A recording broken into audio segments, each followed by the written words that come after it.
Für Österreich ist der Song Contest gelaufen. Der rot-weiß-rote Kandidat Vincent Bueno konnte im zweiten Semifinale leider nicht überzeugen.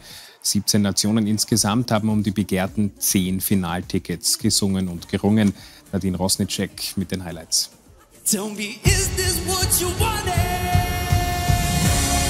Trotz beeindruckender Lichtshow und einer gefühlvollen Ballade schafft Vincent Bueno den Einzug ins Finale am Samstag nicht. And finally, Finnland!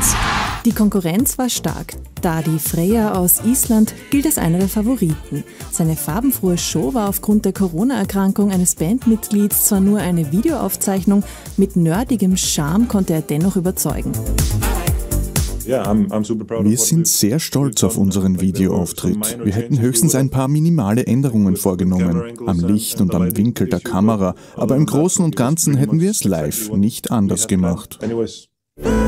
Auch die Schweiz ist weiter. John Steers wechselt elegant zwischen Kopf- und Bauchstimme und zählt zu den Anwärtern für eine Top-Platzierung. Ebenso wie Bulgarien und Finnland.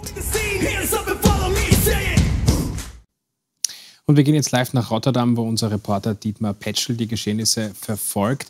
Ist das Team von Vincent Bueno denn schon greifbar gewesen? Gibt es eine erste Reaktion nach diesem Ausscheiden?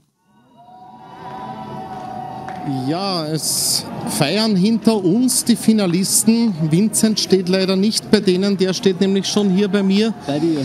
Vincent, wie geht's dir? Wow, ich bin gerade aus dem Saal rausgekommen. Ich muss es noch ein bisschen verarbeiten, aber ich freue mich wirklich für alle, die weitergekommen sind und freue mich, dass ich jetzt zu meiner Familie gehen kann. Yay. Es haben während deines Auftrittes ganz viele Leute im Netz, habe ich gesehen, Gänsehaut und waren begeistert. Hast du eine Erklärung, warum es nicht funktioniert hat?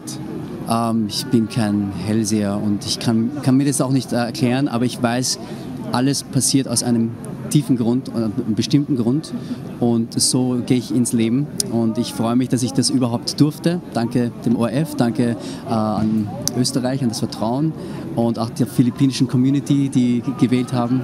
Vielen, vielen Dank. Super, du hast jetzt ein paar unerwartete freie Tage. Was machst du damit? Ich glaube, ich werde mit unserer coolen Delegation einmal feiern, einmal so richtig, ja. Und ja, jetzt einmal. Dieses Handy vibriert die ganze Zeit, also ich muss einmal abheben, wenn wir fertig sind mit dem Interview.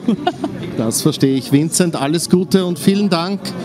Ja, und ich gebe zurück nach Wien. Dankeschön. Danke, Dietmar Petschel. Vielleicht eine Frage noch, wenn wir kurz in der Leitung bleiben können. Wer ist denn jetzt Favorit für Samstag, wenn es doch nicht Österreich wird?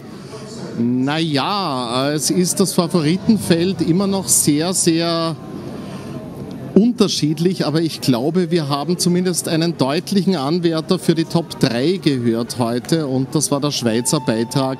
Da haben sich alle gefragt, wird er denn in dieser Kopfstimme die Töne treffen? Er hat sie getroffen und ich denke, das wird ziemlich weit vorne landen. Danke vielmals. Vielleicht eine Frage an Vincent Bueno noch. Wem drückt er jetzt die Daumen? Eine Frage an den Vincent, ja. Wem drückst du jetzt die Daumen, Vincent Bueno?